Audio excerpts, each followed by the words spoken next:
We have to remember that every action we take in a business creates a reaction by our employees, and behaviors, if that's what we're trying to really change, are really hard to change once you lose trust. And, I think that's going to be the number one conversation we're going to have is that, yeah, we're in a market where there's more resources for the moment, but that is not a long-term conversation that we can have inside of most of our organizations. And you've got to remember that once you lose trust, it's really hard to gain it back. So just be very wise about how you're managing things in this environment. And let's just be real honest. Let's not, as an employer, because you have an abundance of resumes, get too cocky, because, things will change quickly, especially based on what we're seeing in the labor numbers. So. Welcome to the HR Huddle podcast, presented by Sapient Insights Group, the ultimate resource for all things HR. It's time to get in the huddle.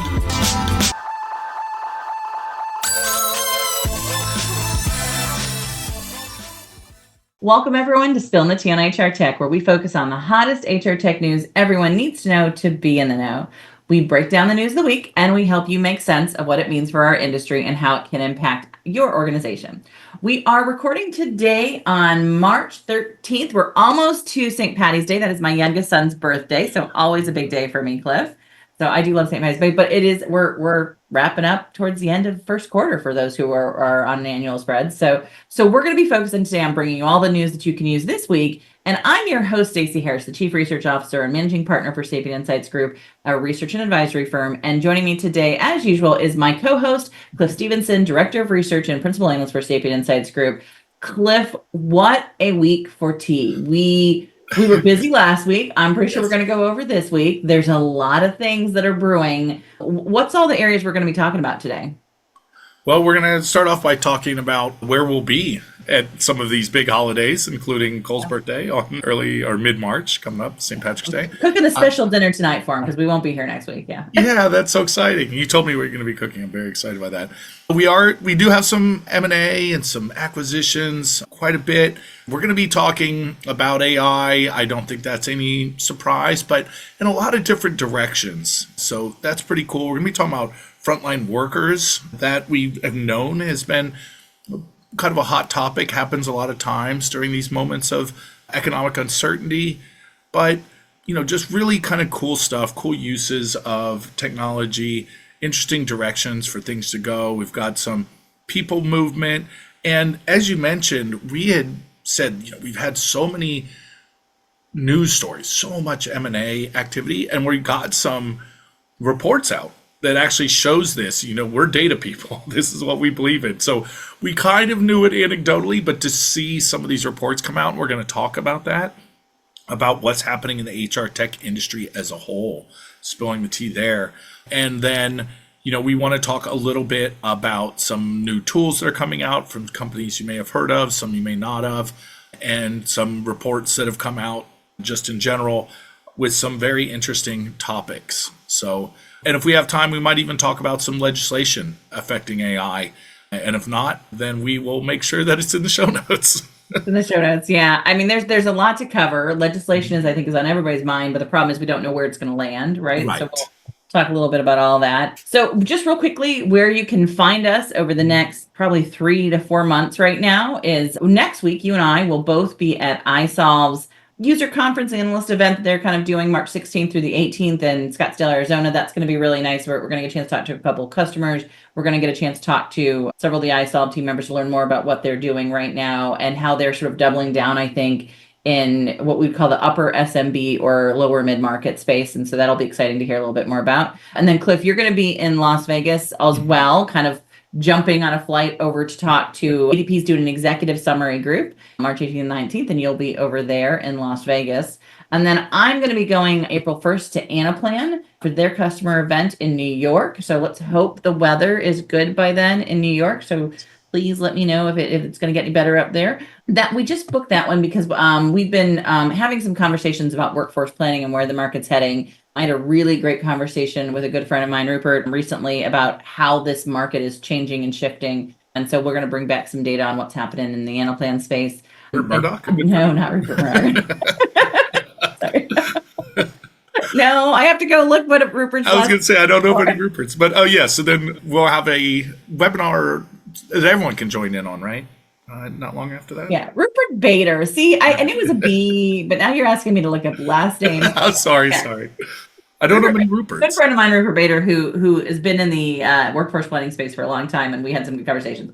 Yes, and we are going to be at the Hi Bob webinar. That's April 22nd. You and I will both be sort of jointly doing that. And that's going to be interesting. It's going to be the HR Tech Playbook, Smarter Investments for Long-Term Growth. That we were kind of talking about what we'd like to talk through is sort of the difference between sort of how you make decisions with your HR technology and whether you're going to go on the value side or the increase in efficiencies and what's driving those buying decisions right now. So, yeah. And then April 22nd, I'll be heading out to Workdays Innovation at Napa Valley, which is exciting. And then back to back, so I'm going to do a jaunt over to see my grandkid who is in Hawaii between that time. We're going to the Oracle Analyst Summit, April 29th. So both those are going to be out in California, Redwood side.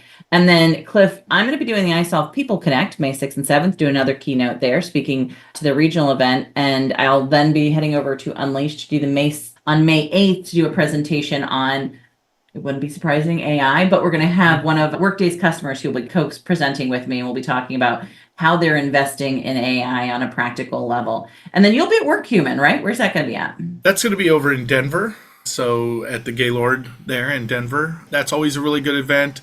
As I talk to people that haven't been, it is very sort of people focused, which it makes sense, right? They're in that engagement recognition space. It's a big networking event. They always have speakers outside of HR tech. I think I've seen George Clooney, for instance, and Selma Hayek there. So, really about celebrating the people.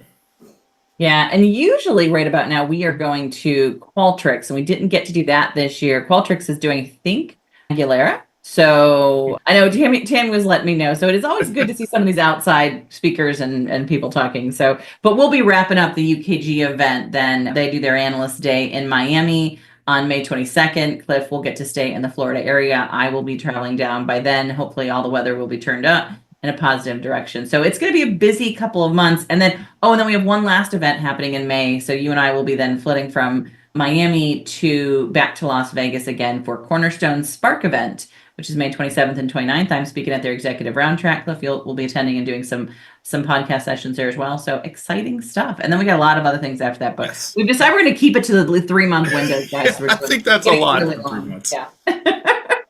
So now that everybody knows where we're going to be at, and if they want to reach out to us or want to touch base with us when we're adding those events, let's talk a little bit about what's going on. Lots of acquisitions. That I think we're going to start there, right? Yeah, we are.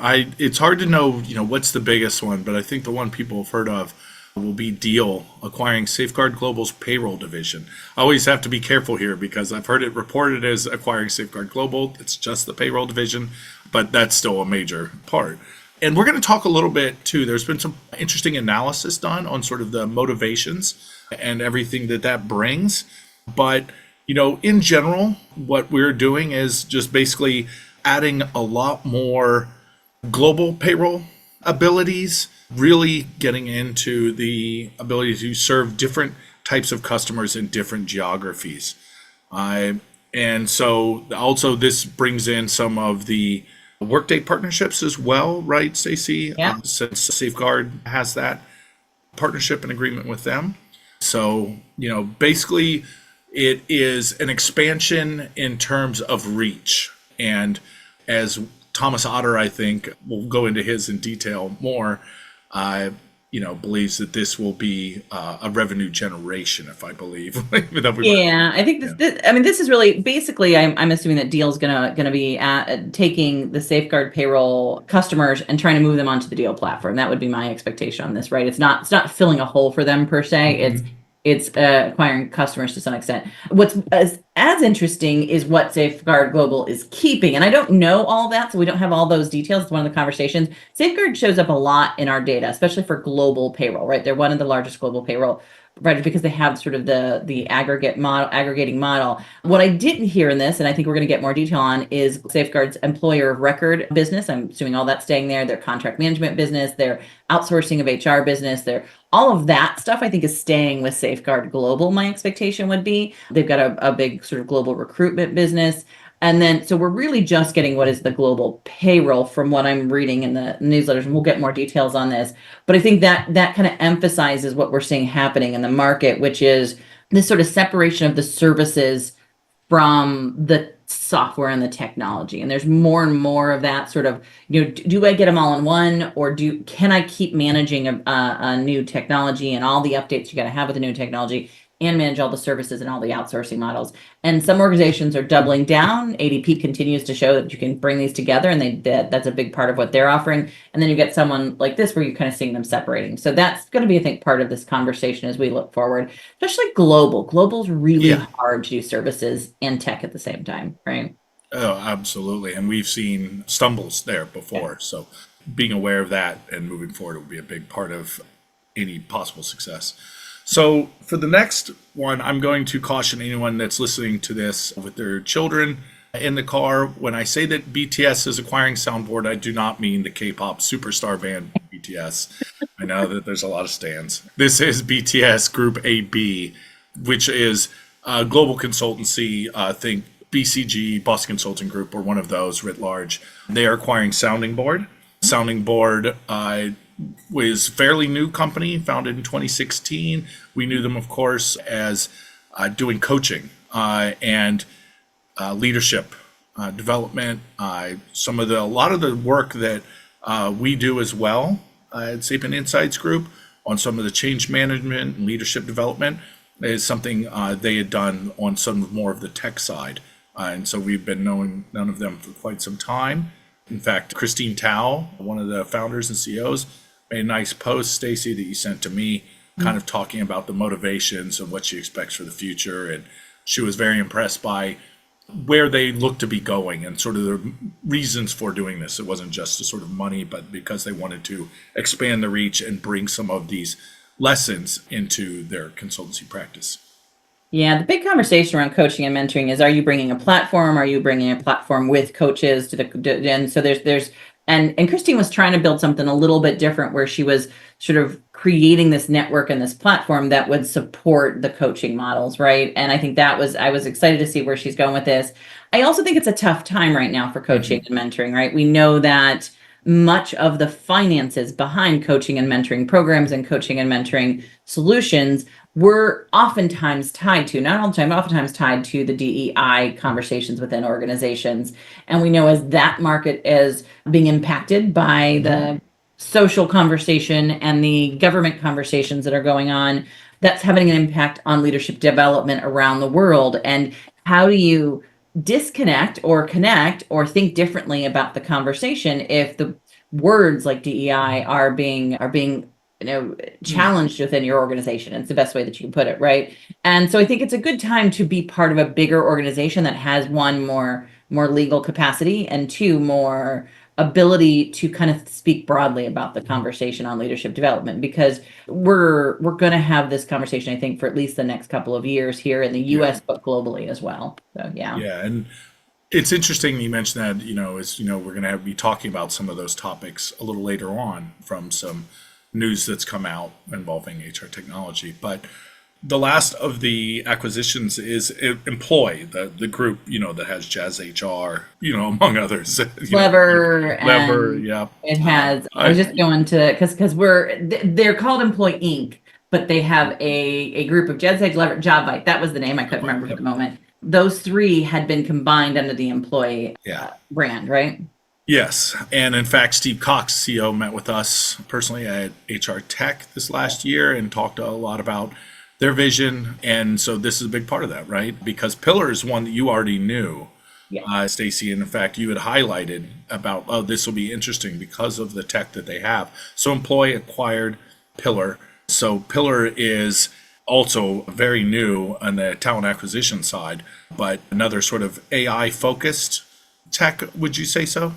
Yeah, so I highlighted them in 2022 as one of the emerging technology organizations to watch. They were on my HR Tech presentation, and they were an organization that I had a chance to brief with. So not too much more than briefing. And there, Matt, I think, who's the gentleman who did the briefing in the amount of time was a really, Tim Sackett had brought them to my attention. Yes. So just a kind of like, I think he's connected with them and he's well known in the recruiting space. But they were kind of primarily starting out as a video interviewing sort of platform. But what was really interesting was it was a video interviewing platform that also included the ability to give feedback to the interviewer, not just the interviewee. Oftentimes when we think about video interviewing, there's a lot of feedback to the interviewer about what they could have done better. And then there's a lot of issues there now, especially with AI. And there was some real important lawsuits that came down around that about not judging people based off of sort of how they came across in video. What Pillar did was flip that a little bit, was actually started to give feedback to the managers who were giving interviewers. Particularly, they were highlighting maybe how a question might have been asked that might have been a biased way of asking the questions, how it could have been improved. So it was like a coaching tool for the people giving interviews for the people who were the managers versus the candidates. It also had a criteria that it had built out of like 50 different characteristics and how you would rate people on those. And that was and then we've seen that in this process before, but it was built off of this idea of if we have some standard ways to do evaluations and assessments, we will remove some of the biases and get much more, because you're not just looking at overall, does this candidate feel like they're the right candidate? You're starting to get specific commentary on creativity, specific commentary on skills and capabilities that we're looking for this specific job. And you're able to start to rank and rate that in a little different way. So it's really interesting. It had a lot of AI early on already built into it. It had an embedded natural language processing that I thought was really, really powerful. I often when I had first talked to them, I said, boy, it's a hard market right now. Then there's so many video interviewing tools and so many recruiting tools. Had they thought about flipping this to more performance and coaching and mentoring, right, with some of the tool capabilities? What it looks like here is they're doubling down on the recruiting industry and tying Pillar to Job Lever and Jazz HR, which I'm assuming they probably will, is going to make those tools that much more interesting. So I think it was a good pickup, I think, and definitely a good pickup from a technology perspective for them. Yeah. Yeah, and that's one of the sort of points that Steve Cox had highlighted in this, the CEO, talking about promoting responsible hiring practices throughout, right? So that's in all of the different ways that you might engage with any of these platforms, helping combine those insights that are given from the AI to improve the hiring experience for both sides. So another sort of AI-based talent acquisition bit of news. Now, this is not an acquisition, but instead would be a partnership, a sort of direct partnership between hireEZ and Talroo.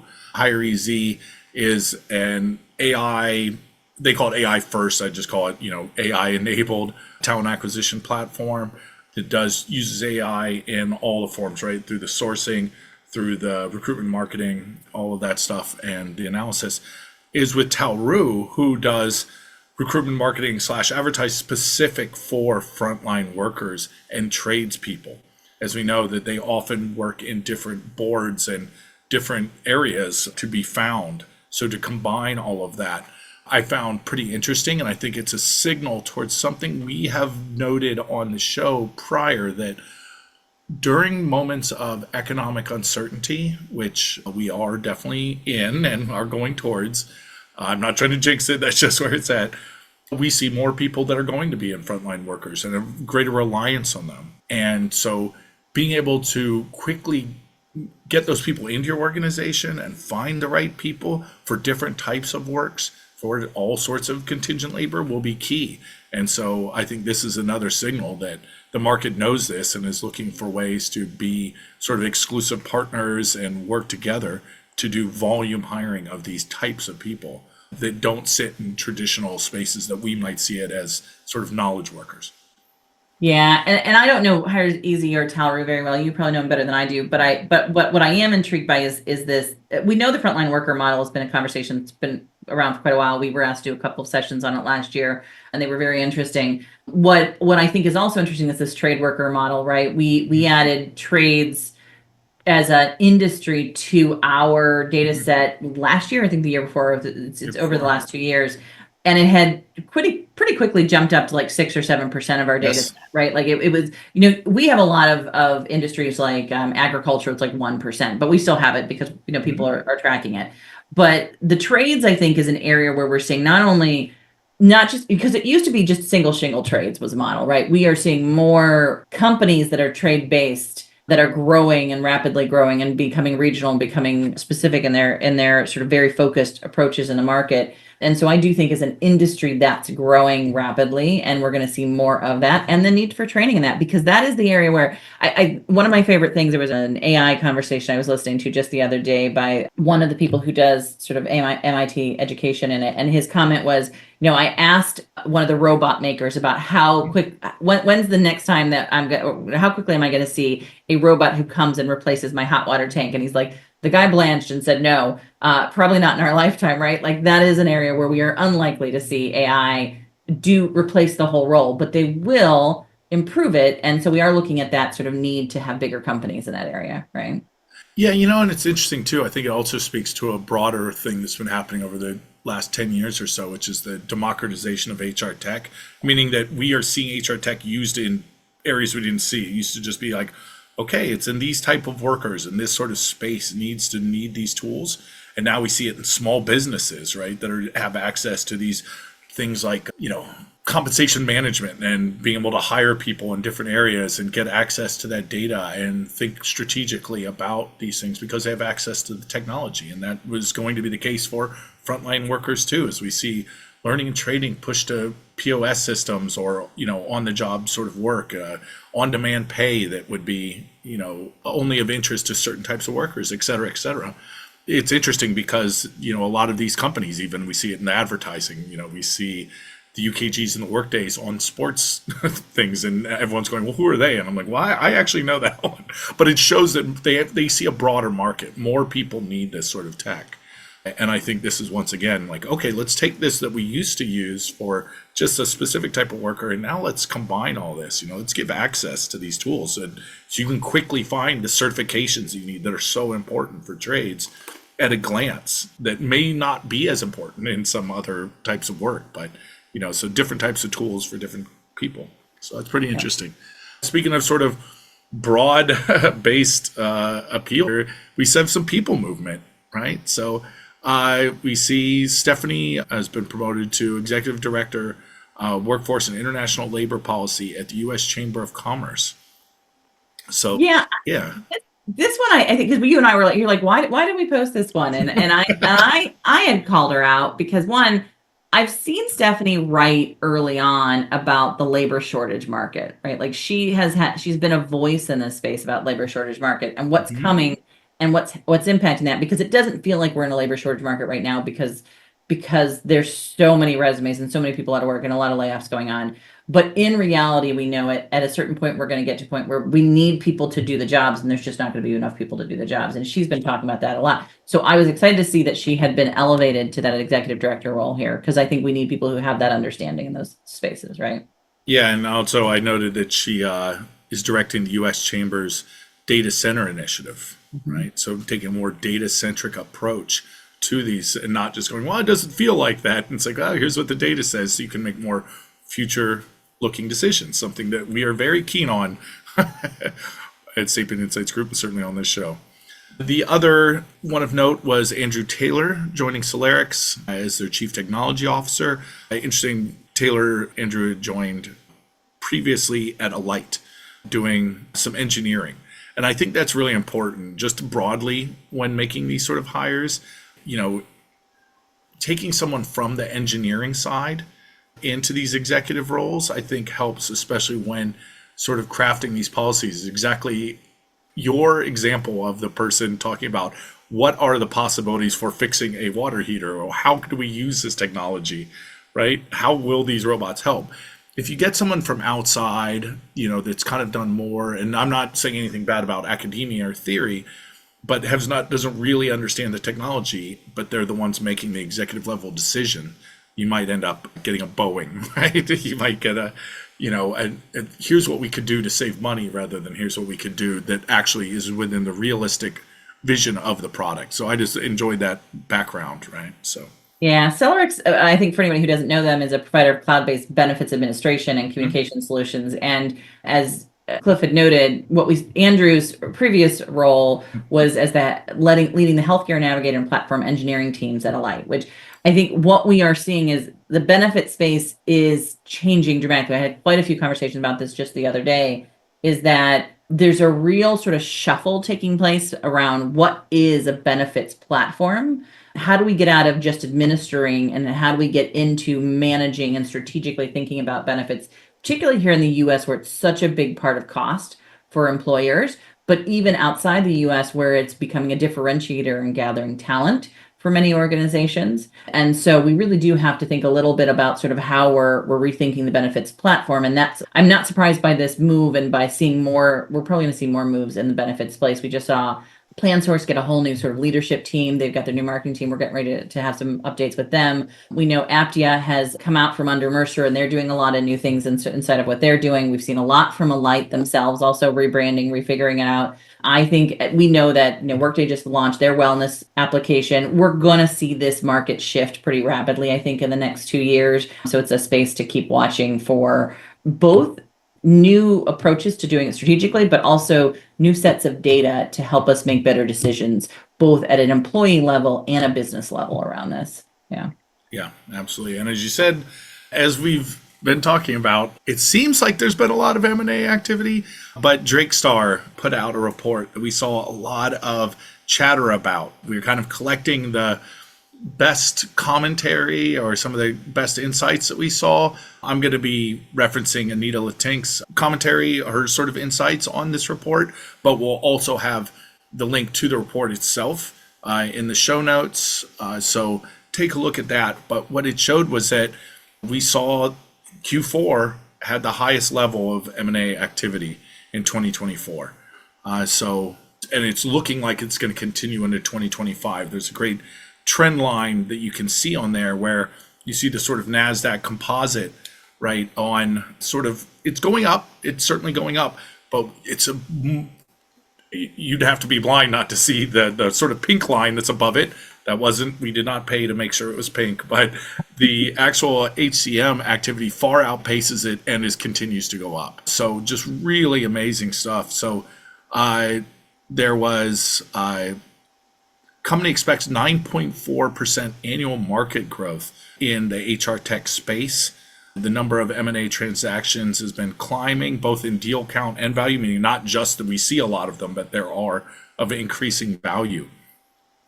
Some ones that were highlighted were ADP, of course, acquiring Workforce Software, and OnPay raising $100 million in Series B.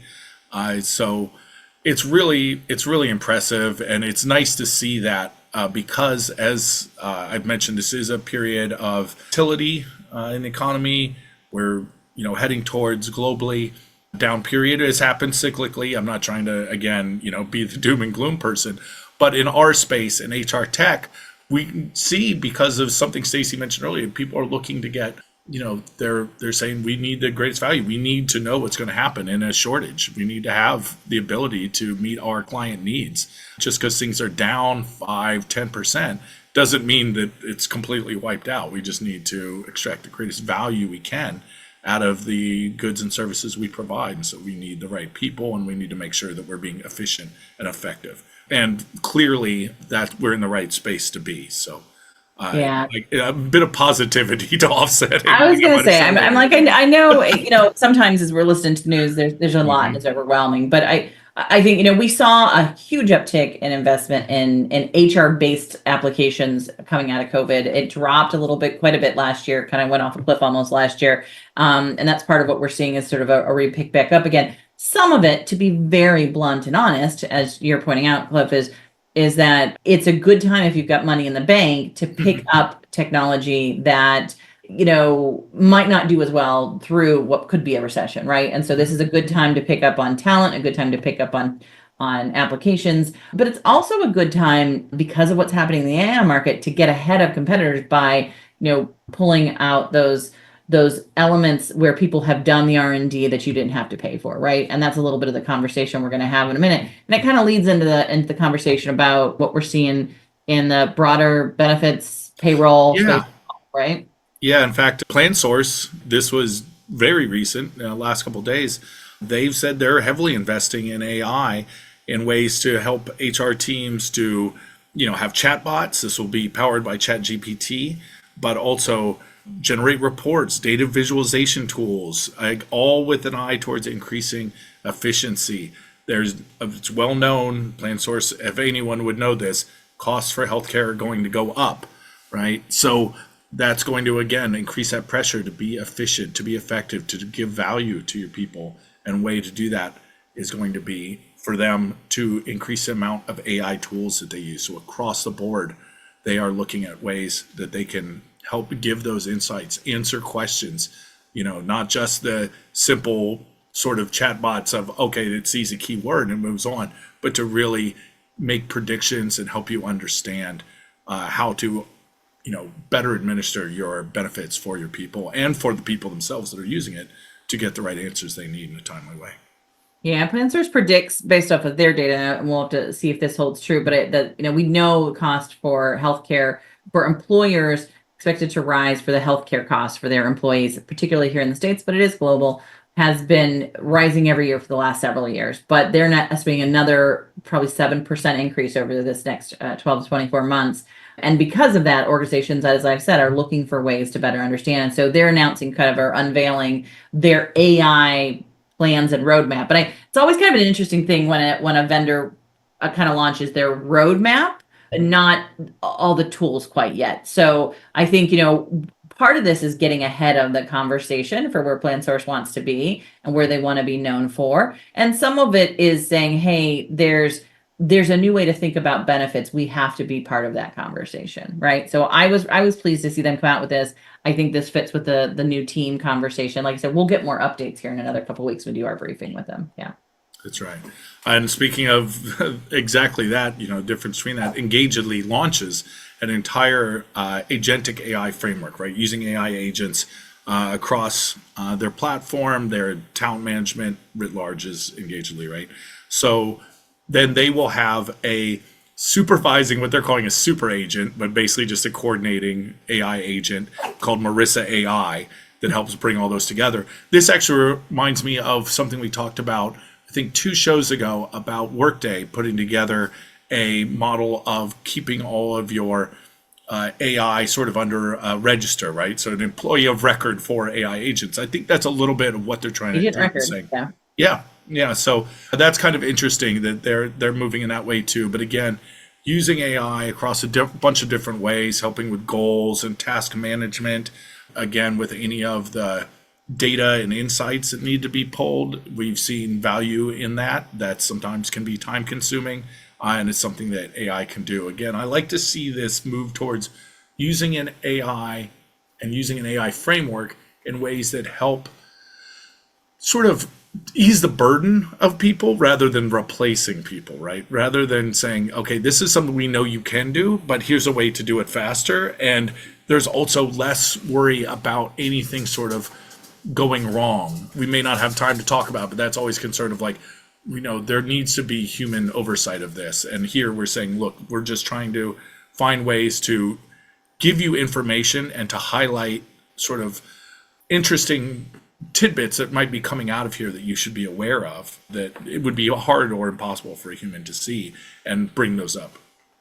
Yeah, I think there's kind of a difference, and what we're seeing in our data, there's really three kind of levels of AI that are sort of organizations are trying to balance inside the organization. And maybe it's an opportunity for you and I, Cliff, to put out a little blog on this in the next couple of weeks, is that first you have to get your data all in order, because your agents, and none of your AI can work effectively unless it knows where it's able to get the data, and you have a map of all of that. So a lot of organizations working on their sort of intelligent data lake, warehouse, whatever, and it's going to be capable to work within the AI frameworks. And so I think a lot of these agent frameworks that are coming out in some of these platforms is they're now saying, hey, I have the data inside at least this system that's all clean and relevant, and so I can pull something across that.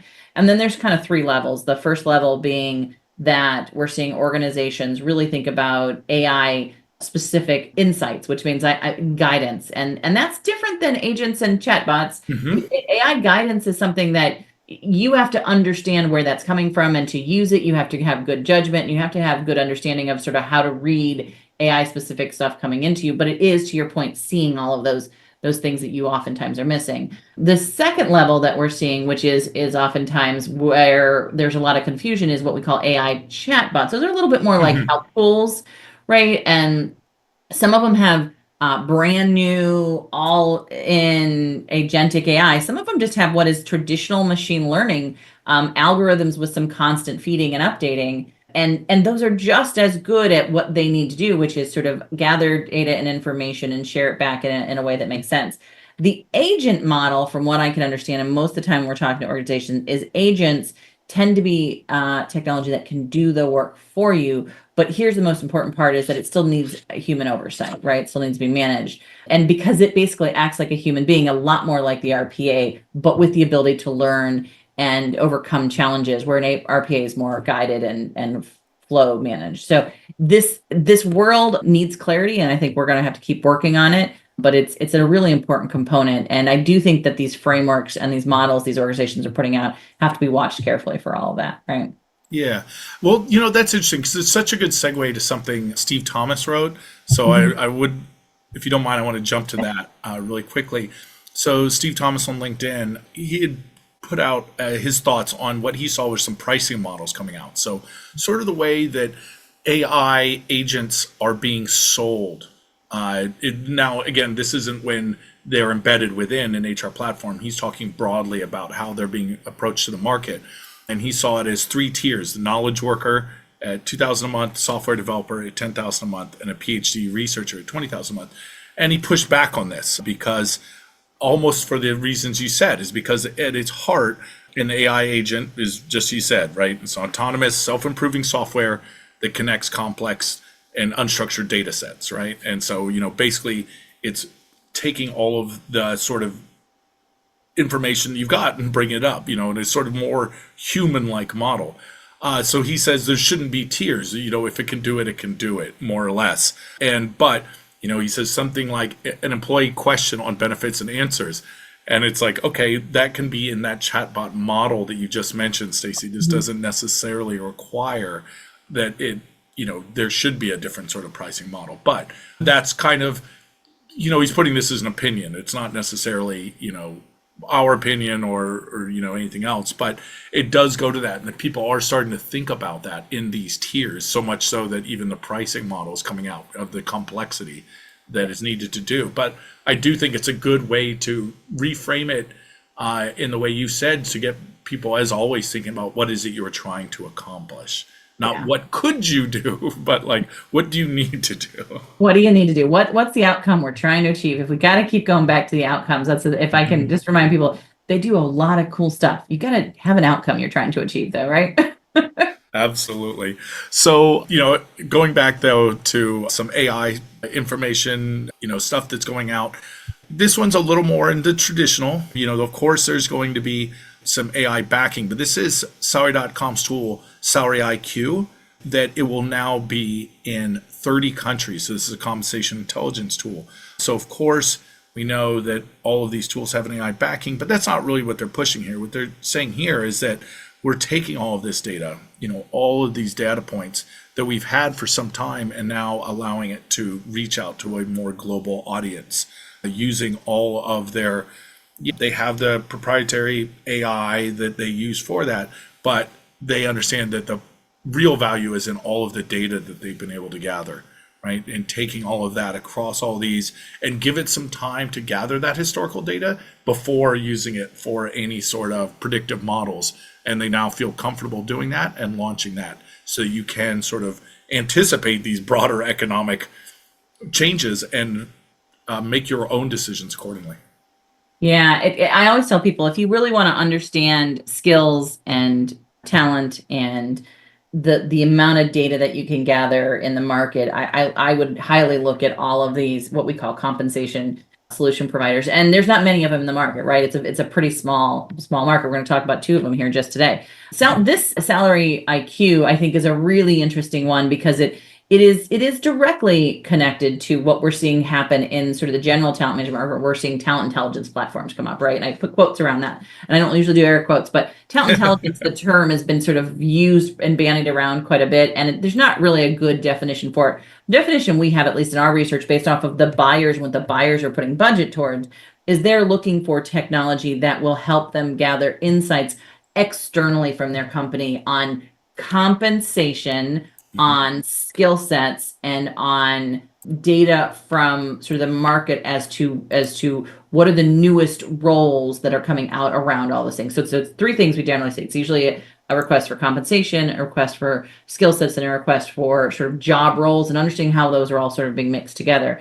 SalaryIQ gives you a component of that, and they do quite a bit with the skills as well. And so I'm interested to see sort of like how much this can either connect with or work directly with talent intelligence technology, because that external view is the hard one to get, but it's the most critical when you're looking forward for your organization. You're going to do a lot of internal assessing, a lot of internal skill management, but when you're looking forward, you got to really, really go with that. And that kind of leads into what we're seeing in the next conversation, right? On Payscales data, right? Yeah, Payscale just put out their 2025 best practices report, compensation best practices report. Some interesting highlights there that I think were two that really stood out to me. And I don't know if there's others you want to talk about, Stacey, but there's a plan to give an increase. Organizations plan to give a 3.5% pay increase in base salary, down slightly from last year's 3.8. Now, normally that's marked, the COLA, cost of living increase, but in years where the economy is a little harder to predict globally, that's where those tools really come into play, right? Because determining those sort of changes obviously has long-term effects. It's not the same as bonuses or anything like that, right? That's compounding. It goes on year after year. So the more data you have, the better access to that, but also understanding what does the rest of the market offer. Are we in line? You can really see the value of having these type of tools. But one that touches on something that you mentioned earlier on the DEI, which is another one where we have seen sort of conflicting reports, because I think the big stories, bless you, are if you're not watching on if you're not watching on YouTube, you missed the air quotes, but you also missed this. Is that overall, this was fascinating to me, more organizations are in favor of DEI than not. Only 11% said they plan to pull back on DEI investments, while 28% plan to increase investments. Now, we've seen that in a few other ones. We haven't gotten our 2025 data yet. Please make sure to take the survey and let us know what you're doing there. But that is something we had heard anecdotally. We knew that the news stories are about the U.S. current administration being soured on that. And we knew that stories would get out into the broader media if they made a sort of public statement about their stance on it one way or the other. But we knew internally that companies are saying, no, this provides value to us. This has nothing to do with public relations. We're not hiring people because of some mysterious quota. We're hiring people because they bring value to the organizations. This is how companies are run. So the more data to have, the better you can make these decisions based on what's best for your people and your company, and not based on what you think is going on out there. Well, based off of public opinion, right? Like yes. I think, and that's a hard place to be in the market right now. Nobody wants to be on a canceled list, right? But but I do think, you got to make decisions that are good for your company, right? Like if you're that and in some cases, good for your company ends up being public relations nightmare, because terms get if you're an organization that has a lot of government contracts, you have to sort of address some of that challenges, right? But if you're an organization that is on the stock market, sometimes you're making statements to affect the stock market that don't have a lot to do with how your company is run or the money or the revenue it's going to make actual in the numbers, right? We see this all the time with layoffs and AI and all that kind of stuff. So I think in reality, I always tell people, look at the data, follow the data. I have a blog post I'm working on right now, and I'm really working on this idea: follow the data, don't follow opinions or perceptions, right? Yeah, that's right. And a couple quick sort of shout outs here as we're wrapping up. I had alluded to a pretty interesting sort of thought experiment or, framework that Thomas Otter had put out in his newsletter, and I'll have a link to that as well in the notes if you'd like to see more about this. But he was sort of explaining M&A, mergers acquisition, through the lens of income statements versus balance sheets, right? Saying a balance sheet acquisition is primarily adding an asset, sort of the now, and income statement acquisition primarily about adding revenue. And he mentioned specifically Deel acquiring the payroll business Safeguard, example of an income statement acquisition, adding revenue down the road. So if that's how you think, if you're a financial person, it might be worth reading that. Yeah, and I want to highlight that he also mentions the ServiceNow acquisition of of MoveWorks. Sorry, I had so many works conversations. Yes. And this was a really big acquisition for them at $2.85 billion. And so just as a highlight that it's sort of tangential to the HR market, but it has a lot to do with adding AI automation into the employee experience and that workflow conversation. So you're going to hear more about that. And that was an idea on the other side of that, which was picking up the talent and picking up the new technology. And so I think whenever you're looking at acquisition deals, you've got to look at what's it doing in that market? What are we trying to achieve? And then if you're a customer of any of those organizations, your first step should be beelining back to that company and having a conversation once they get through all the disclosures, having a conversation about how does this align with my business goals and my roadmap now that things have changed, right? Absolutely. And then finally, there was a kind of broad story that you might have seen, listener watchers, on CNN, but it relates to everything we've talked about today, and I didn't want to leave it without us talking about it, which was a story about federal employees in Nevada choosing the words that they use in Microsoft Teams chats because of the perception that certain words might get them in trouble.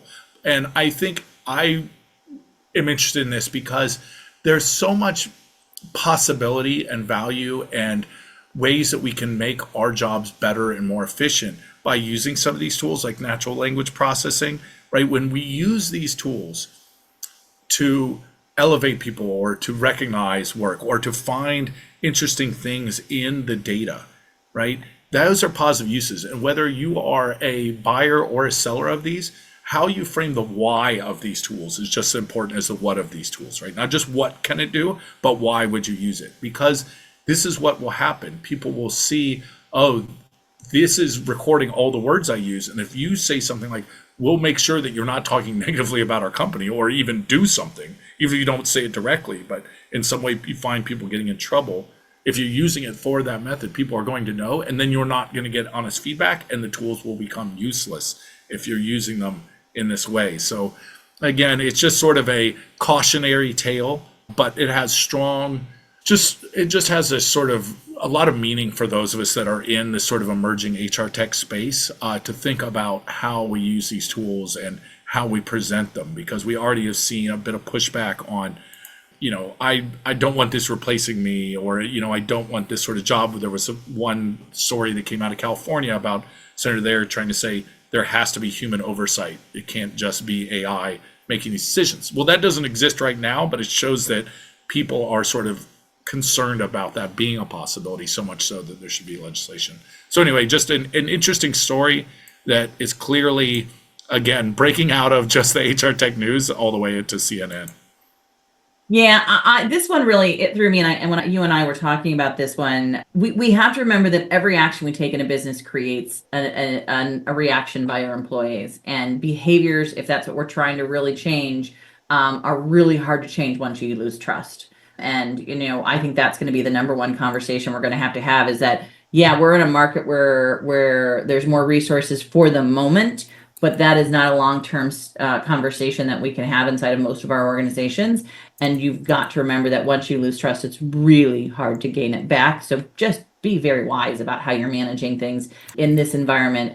And let's just be real honest. Let's not, as an employer, because you have an abundance of resumes, get too cocky, because, things will change quickly, especially based on what we're seeing in the labor numbers. So, all right, just as we sort of wrap today, a couple of big pushes. Just a reminder, we are going to be launching the survey in just another month. So and there will be a lot of new questions in there, not just about how AI is being used, but what do you want it to be doing? So again, this is your opportunity to speak to the market and maybe give some of your feedback back as HR. Are you seeing what's coming out of these vendors? Is it of value to you? Or are you feeling like it's hitting the mark, or are they really missing the mark? Good opportunity to give your voice on that. We also want to just note that be sure, as you're looking to follow us on where we're going to be at and what we're doing, go to our website and sign up for our newsletter. That's where all of that information can be found at. And updates on research and launches will also be in there. And that's the best place to be able to access information. Be sure to listen to our sister HR Huddle podcast, HR We Have a Problem, hosted by CEO Terry Zipper. And if you like these HR Huddle podcasts and episodes, and you'd like to see more of them, please be sure to comment and subscribe at our work-defined location. That's our new home with all of our other collaborative events. And also to stay up to date with immediate and breaking HR tech news, especially as we go traveling, Cliff and I will be putting all of our updates on LinkedIn. We might get some pictures on Instagram, but those are the two places you can probably capture the best information on what we're going to be doing. Thanks to our production team, including Brand Method Media Group, who helps us produce our podcast, run by their amazing founder, Kelly, our marketing team, Summer Alano and Cindy Maurer. Thanks to our listeners and community. We couldn't do this without you. Thanks again, Cliff, for putting all this together. I know we ran through a lot of stuff today. And that's it for this episode of Spilling the Tea on HR Tech. We hope it's been just the news you needed and the brew you need to start the engines running for this week. And we'll see you back in 2 weeks. We'll be here. Bye, everyone.